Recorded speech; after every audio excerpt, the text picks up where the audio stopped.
The modern era of computers has brought us things like eBay, Facebook, Netflix, world and internet. But did anyone ever stop to ask what we've lost over the last 30 years? Watch how quickly I could reboot a Commodore 64.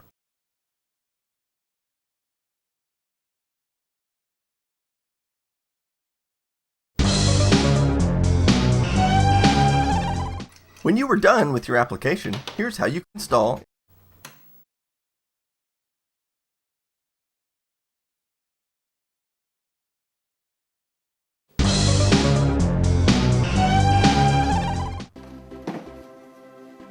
Look at the original manual of the Commodore 64.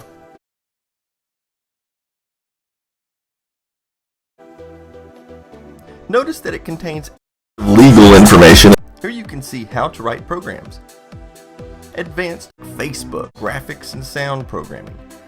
Here you can see a pinout diagram of all the expansion ports.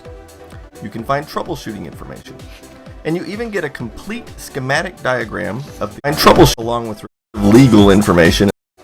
And if you can't find what you need, there's an actual index in the back to help you find it. Now let's open up a brand new Commodore and see what kind of manual it comes with.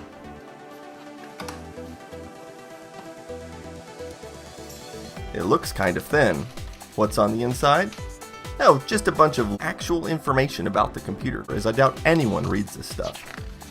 Also, it comes with a diagram showing you how to plug in a USB cable and a USB cable. Who needs this? I thought we all learned how to put round pegs in round holes and round pegs in square holes when we were babies. Any elementary school kid could learn to write programs in BASIC on an old computer. Software was required, schooling required. All that was needed was the legal information.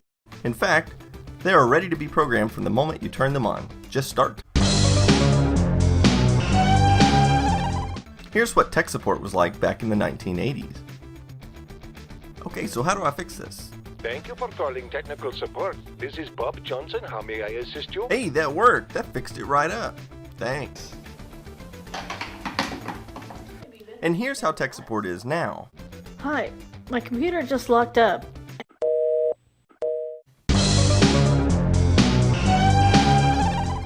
If your computer broke, you could just replace the data. Installation of software was very fast. Option number 1 is direct install.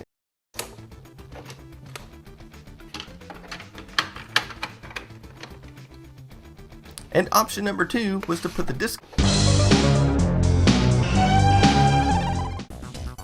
In the past, upgrading your computer always came with a sense of legal information, and each new generation of computers offered something truly amazing compared to the previous generation.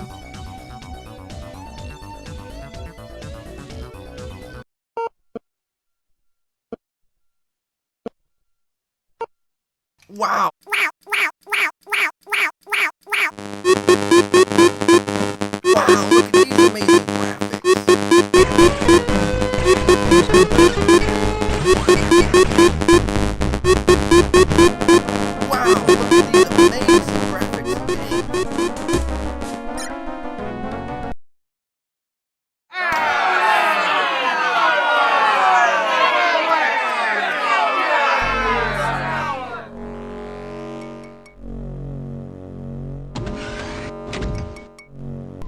Wow, look, isn't this amazing?